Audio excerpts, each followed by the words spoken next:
अस्सलाम वालेकुम। क्या हाल है आप सबका? अल्लाह ताला आप सबको अपने हिफ्ज़ मान में रखें। फूडीज़ रेडी में आज एक बहुत ही मज़ेदार रेसिपी पोटैटो डोनट्स या स्वीट पोटैटो डोनट्स के साथ मैं आपके सामने हाजिर हूँ। आलू के ये डोनट्स बहुत मज़ेदार होते हैं, जिनमें आपको महसूस भी नहीं होता कि इसके अंदर आलू हैं, और ये मीठे होते हैं, बहुत मज़ेदार होते हैं। इससे पहले कि इनके इंग्रेडिएंट्स क्या हैं, मेरे चैनल को अगर आपने सब्सक्राइब नहीं किया तो मेरे चैनल को ज़रूर सब्सक्राइब कीजिए, लाइक कीजिए और शेयर कीजिए। आइए चलते हैं स्वीट पोटैटो डोनट्स के इंग्रेडिएंट्स की तरफ। बिस्मिल्लाहिर्रहमानिर्रहीम।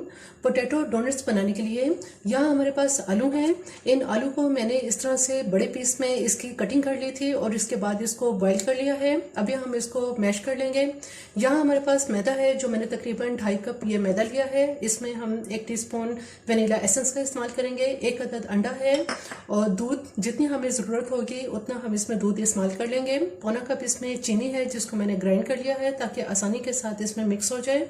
जबकि इस तरफ हमारे पास यहाँ बेकिंग पाउडर है, जो मैंने 3 टीस्पून लिया है और इसको छान लिया है। मैदा और बेकिंग पाउडर दोनों को मैंने छान लिया है और 2 टेबलस्पून हम इसमें मक्खन इस्तेमाल करेंगे।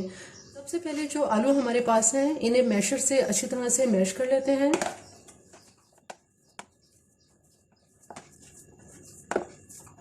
आलू बहुत अच्छी तरह से मैश हो चुके हैं, ये बहुत नरम हो गए हैं, बिल्कुल भी इसके अंदर आलू के जो है वो पीस नहीं होने चाहिए। अब हम ऐसा करेंगे कि बाकी तमाम इंग्रेडिएंट्स इसमें शामिल कर लेते हैं। मैदा जिसे मैंने छान लिया है, ये मैदा इसमें शामिल करेंगे, बेकिंग पाउडर,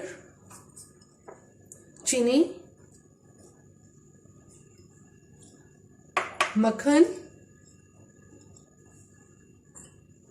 और अंडा डाल के पहले इसको अच्छी तरह से मिक्स कर लेते हैं।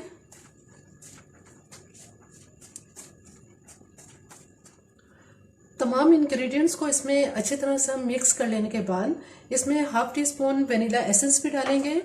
चूंकि ये अभी ड्राई है, इसलिए इसके अंदर मैं 2 टेबलस्पून दूध डालूंगी और इसको बिल्कुल हम एक जिस तरह से डो तैयार होती है, इस तरह से डो फॉर्म में इसको ले आएंगे। डो बहुत अच्छी तैयार हो चुकी है इसकी। अगर आप देखें कि ये थोड़ा सा इसके अंदर, अगर आपको ये लगे कि ये गीला ज्यादा है, तो ऐसी सूरत में आप इसके अंदर मैदे की क्वांटिटी बढ़ा भी सकते हैं। बिल्कुल हमें इसको एक डो की तरह तैयार करना है और दूध उतना डालें जितनी आपको जरूरत हो, ज्यादा इसको हमें गीला नहीं करना। अब ये बिल्कुल तैयार है और कुछ देर के लिए इसको कवर करके हम फ्रिज में रख देंगे।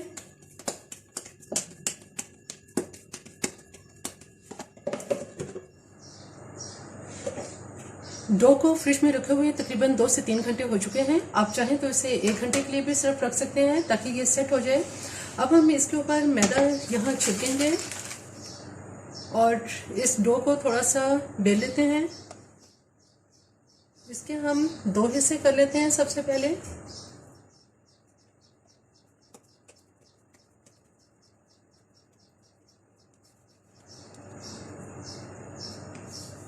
रोलिंग पिन की मदद से इसको थोड़ा सा इसको मोटा बेल लेंगे। चूंकि डोनट्स जो हैं वो बहुत बारीक नहीं होते, इसलिए हम इसको थोड़ा सा मोटा बेलेंगे। डो को बेल लिया है, या आप इसकी थिकनेस देख सकते हैं कि ये इस तरह से इतनी मोटी है। और अब हम ऐसा करेंगे कि कोई भी आप कटर ले लें, या मेरे पास इस वक्त ये प्लास्टिक का एक ढक्कन है, इसके साथ इसके हम गोलाई के अंदर इसको काट लेंगे।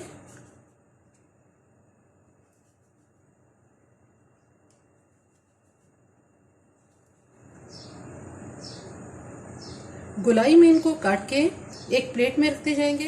बड़े डोनट काटने के बाद दरमियान से हम इस तरह से एक कोई भी आप इसका ये ढक्कन ले लें और इसको इस तरह से इसके दरमियान में होल कर लें, तो ये बिल्कुल डोनट की शेप में तैयार हो जाएगा। यहाँ कढ़ाई के अंदर ऑयल गर्म हो रहा है और ये ऑयल अभी हल्का गर्म है। इस हल्के गर्म ऑयल के अंदर जो डोनट्स हमने तैयार किए हैं ये इसमें डाल देंगे।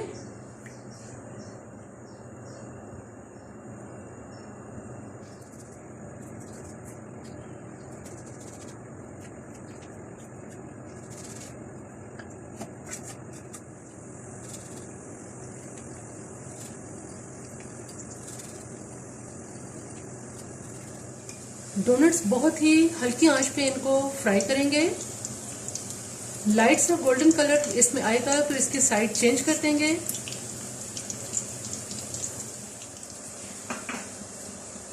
डोनट्स दोनों तरफ से बहुत अच्छे लाइट गोल्डन इसमें कलर आ गया है। अब इनको बाहर निकालेंगे।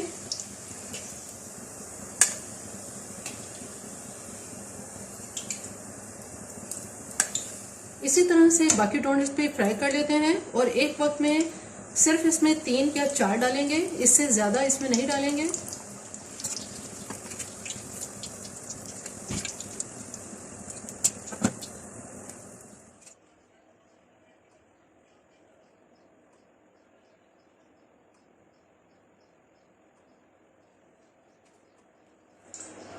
स्वीट पोटैटो डोनट्स बिल्कुल तैयार हैं। बहुत ही मज़ेदार ये डोनट्स तैयार होते हैं। जिस तरह के चॉकलेट के डोनट्स आप तैयार करते हैं तो वो बहुत मज़ेदार लगते हैं, इसी तरह से ये स्वीट पोटैटो डोनट्स भी बच्चों के बहुत ही फेवरेट और बहुत ही उनको पसंद आते हैं। मेरी ये रेसिपी आपको पसंद आए तो मेरे चैनल को जरूर सब्सक्राइब कीजिए, लाइक कीजिए और शेयर कीजिए। सब्सक्राइब के साथ बेल आइकन को जरूर प्रेस करें, ऑल के ऑप्शन पर क्लिक करें ताकि हर आने वाली वीडियो का नोटिफिकेशन आपको मिल सके।